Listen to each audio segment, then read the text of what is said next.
Hello বন্ধুরা, আশা করি সবাই ভালো আছেন। আমি আজ চিকুনগুনিয়া জ্বর নিয়ে আলোচনা করব। চিকুনগুনিয়া জ্বর একটি ভাইরাসজনিত রোগ যা মূলত অ্যাডিস মশা, অ্যাডিস অ্যাজিপ্টি ও অ্যাডিস অ্যালপোপিক্টাস এর কামড়ের মাধ্যমে ছড়ায়। নিচে এর বিস্তারিত তথ্য দেওয়া হলো।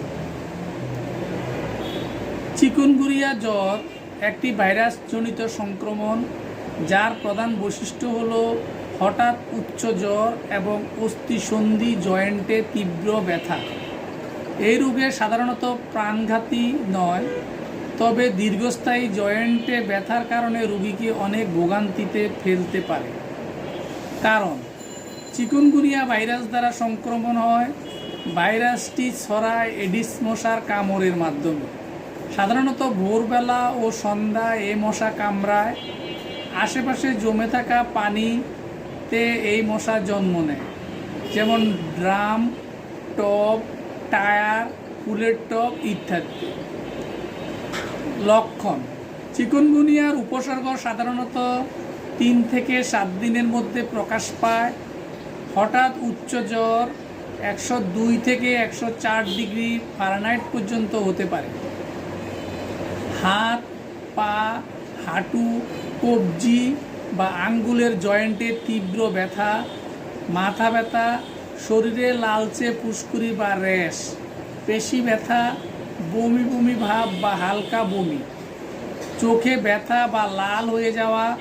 অনেক ক্ষেত্রে জ্বর চলে গেলেও জয়েন্টের ব্যথা কয়েক সপ্তাহ থেকে কয়েক মাস পর্যন্ত থাকতে পারে। প্রতিকার: যা করলে কষ্ট কমবে। পর্যাপ্ত বিশ্রাম নিতে হবে। বেশি করে পানি, স্যুপ, ডাবের পানি, ফলের রস পান করতে হবে ডিহাইড্রেশন এড়াতে। ব্যথা ও জ্বরের জন্য প্যারাসিটামল খাওয়া যেতে পারে ডাক্তারের পরামর্শ অনুযায়ী। গরম পানিতে তোয়ালে ভিজিয়ে জয়েন্টে সেঁক দিলে আরাম মিলতে পারে। অ্যাসপিরিন বা ব্রুপেন জাতীয় ঔষধ না খাওয়াই ভালো, কারণ এতে রক্তক্ষরণের ঝুঁকি বাড়ে। প্রতিরোধ: চিকুনগুনিয়ার কোনো ভ্যাকসিন বা নির্দিষ্ট ঔষধ নেই, তাই প্রতিরোধের সবচেয়ে কার্যকর উপায় ঘরে ও আশেপাশে পানি জমতে না দেওয়া। টব, ড্রাম, টায়ার, ফুলের টব, এয়ার কন্ডিশনের নিচে পানি জমে থাকলে নিয়মিত পরিষ্কার করতে হবে। ঘুমানোর সময় মশারি ব্যবহার করা।